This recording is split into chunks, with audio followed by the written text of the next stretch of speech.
नमस्कार, नीताज रेसिपीमध्ये तुमचं सर्वांचं अगदी मनापासून खूप खूप स्वागत आहे। तर आज मी इथं 4 ते 5 पिठांचा वापर करून मस्त अशी पौष्टिक पुरी बनवणार आहे। मग चला तर रेसिपीला सुरुवात करूया। तर आता इथं आपण पुरी बनवण्यासाठी लागणारे साहित्य पाहूया। तर इथं मी हा अर्धा किलो मैदा घेतलेला आहे आणि ह्या मैद्याला व्यवस्थित असं चाळून घेणार आहे। मैदा असा व्यवस्थित चाळून घेतल्यानंतर इथं मी मोठी वाटी भरून असे एक गव्हाचे पिठाचं घेतलेलं आहे। तर हे गव्हाचे पीठ सुद्धा आपल्याला व्यवस्थित असं चाळून घ्यायचं आहे। आणि त्याच्यानंतर 1 चमचा बेसन, 1 चमचा तांदळाचं पीठ आणि इथं मी 1 वाटी बारीक रवा घेतलेला आहे। तो रवा सुद्धा आपल्याला व्यवस्थित असा चाळणीने चाळून घ्यायचा आहे। आता हे सगळे 3-4 प्रकारचे पिठे घेतले। त्यानंतर आपल्याला थोडासा ओवा घ्यायचा आहे। तो हातावर असा क्रश करून याच्यामध्ये टाकायचा आहे। त्यानंतर तसंच चवीपुरतं मीठही टाकायचं आहे।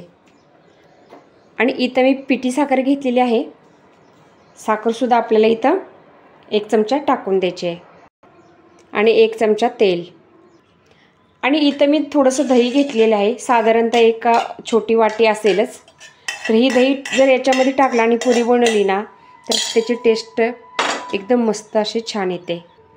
तर आता हे सगळं असं व्यवस्थित असं मिक्स करून याच्यामध्ये आपल्याला थोडं असं पाणी ॲड करून पीठ असं घट्टसर मळून घ्यायचं आहे। एकदम पाणी नाही टाकायचं, जेवढं लागेल तेवढं असं थोडं करून हा घट्ट गोळा असा आपल्याला तयार करून घ्यायचा आहे। तर इथं आपण हे पिठासाठी म्हणजे हे पीठ मळण्यासाठी थोडंच पाणी असं वापरलेलं आहे आणि पाणी थंडच घ्यायचं आहे बरं का। तर हे पीठ जे आहे ना व्यवस्थित असं चांगलं आपण हे मळून घ्यायचं आहे। जेवढं चांगलं मळेल तेवढ्या चांगल्या आपल्या व्यवस्थित अशा छान पुऱ्या फुगतात। तर इथं आपण 4 ते 5 प्रकारची मस्त अशी पिठं वापरलेली आहेत। त्यामुळे आपली ही पुरी खरंच खूपच पौष्टिक बनणार आहे। तर आपल्याला असं एवढं घट्ट ठेवायचं, जास्त पातळ पण नाही करायचं आणि जास्त घट्ट पण नाही करायचं। आणि याच्यात रवा घातलाय म्हटलं तर हे पीठ अजून थोडंसं आपलं फुगून घट्ट होणार आहे। तर हे पीठ आपल्याला 10 ते 15 मिनिटासाठी सेट व्हायला ठेवून द्यायचं आहे, कारण आपण याच्यात गरा वापरलाय तो थोडासा भिजेपर्यंत। त्याच्यावरती असं काहीतरी झाकण ठेवायचं आहे। तर इथं आता 10 मिनिट झालेले आहेत। आपण पुऱ्या बनवायला घेऊया। तर ह्याला थोडासा ना आता आपल्याला तेलाचा हात घ्यायचा आहे। त्यानंतर थोडंसं तेल लावून असं ह्या गोळ्याला खाली वर करून असं मर्दून घ्यायचं आहे। एकदम मऊ असं पीठ झालेलं आहे बघा। हे पहा, या पद्धतीने असा गोळा घ्यायचा आहे। आणि आता पुरीला तुम्हाला छोटी बनवायची असेल तर छोटा गोळा घ्या, मोठी बनवायची असेल तर मोठा गोळा घ्या। तर मी इथं मीडियम साईजचा या पद्धतीने असं एवढी गोळी घेतलेली आहे। आणि इथे एका डब्यामध्ये मी थोडंसं तेल लावायला घेतलेलं आहे, कारण ह्या पुऱ्या मी पिठामध्ये लाटणार नाही तर या तेलामध्ये लाटणार आहे। तर थोडंसं बोट असं बुडवून घ्यायचं आहे। ह्या पुऱ्यांना मला आज जरा जास्त बनवायच्या आहेत, त्यामुळे मी ह्या ग्रेनाइटवरतीच लाटून घेणार आहे। असं या पद्धतीने पुरी गोल येऊ या नाही येऊ, पण भाजली व्यवस्थित तर खरंच खूप छान लागते। हे पहा, अशा पद्धतीने लाटून घ्यायचे आहे गोल आकारावरती। तर हे पहा, अशा पद्धतीने ही मी पुरी लाटून घेतलेली आहे। जास्त पातळही नाही आणि जास्त जाडही नाही ठेवायची, अशी या पद्धतीने लाटून घ्यायची। तर मी इथं पुऱ्या तळण्यासाठी तेल अगोदरच थोडंसं गरम करायला ठेवलं होतं।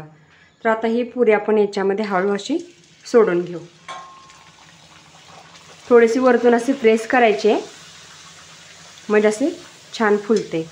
आता पलटी करून घेऊया। गॅस आपल्याला थोडासा मिडियमच ठेवायचा आहे। तर हे पहा, तुम्ही बघू शकता पुरी एकदम अशी टम्म फुगलेली आहे, कारण ही सगळी पिठे मिक्स केली आणि त्याच्यात थोडंसं दही आणि साखर घातली तर खरंच पुरी खूप छान बनते। आणि ही अशी फुगलेली आहे ना ती बराच वेळापर्यंत अशी फुगलेलीच राहते। टम्म अशी एकदम मस्त दिसत आहे। तर ही पुरी आता मी काढून घेते। तर इथे मी पुरणाची चाळण घेतलेली आहे, त्याच्यावरती ही पुरी अशी काढून घेतली।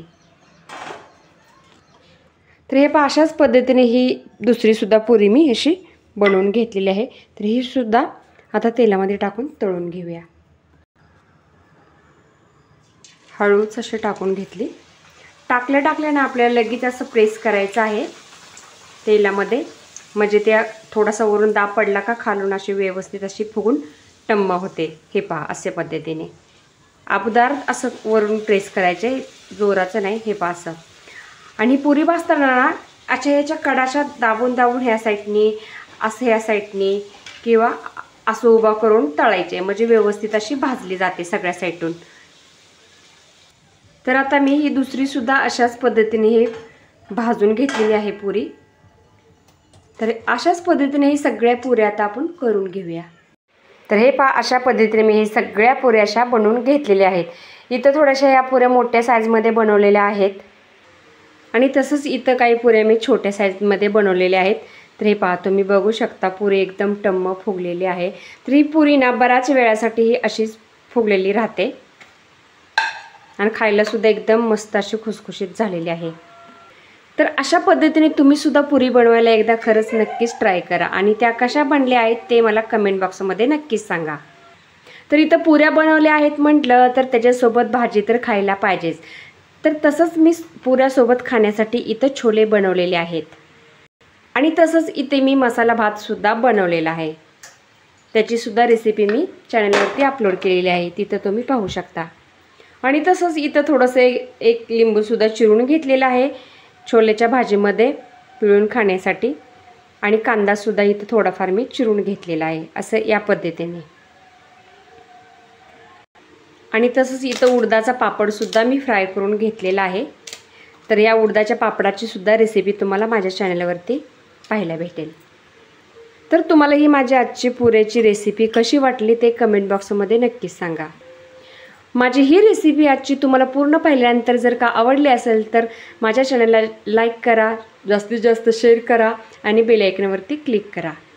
मग चला तर नंतर भेटूया अशाच एखाद्या नवीन रेसिपीसोबत. तोपर्यंत नमस्कार आणि ही रेसिपी पूर्ण पाहिल्याबद्दल धन्यवाद.